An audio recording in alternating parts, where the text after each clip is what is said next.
Opo, nandito na naman ako sa SM Bikutan at naka-shorts lang tayo today. Ang yaman.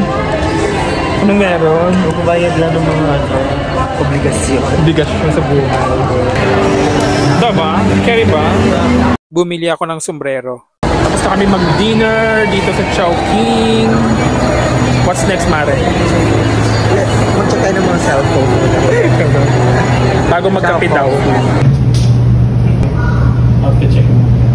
So pagkatapos nga namin mag-dinner sa Chowking ni Maring Edwin, ay dito naman kami sa Sue's Coffee magkakape. Meron nga silang promo dito na buy one take one na kape.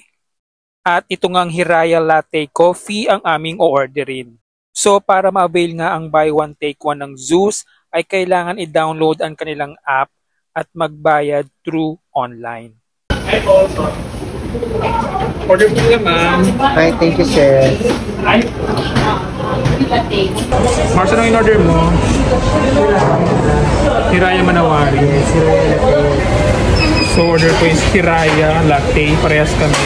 Kay Maring Edwin is cold. Sa akin hot. Parehas kami. No sugar sa akin.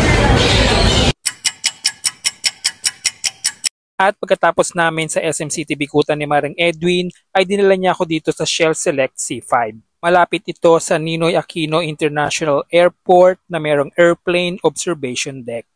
Pagpasok mo nga dito ay makikita mo ang runway ng NAIA at sa gilid ng store ay nakapinta ang mga eroplano ng Philippine Airlines.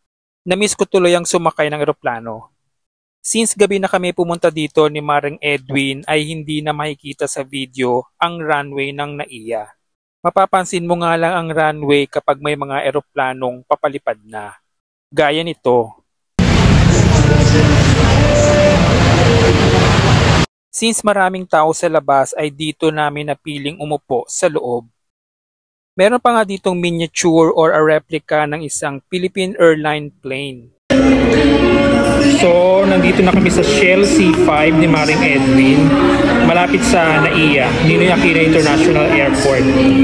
So, as you can see, yan, aeroplano. Bumili nga kami sa baba ng 2 cup noodles, 2 water, 1 chichirya, at 1 liquor. Pampainit ng tiyan. Ano sa'yo, Mars? Ito lang. Sweet, no? Pampakalma. Yun lang po. Good night na.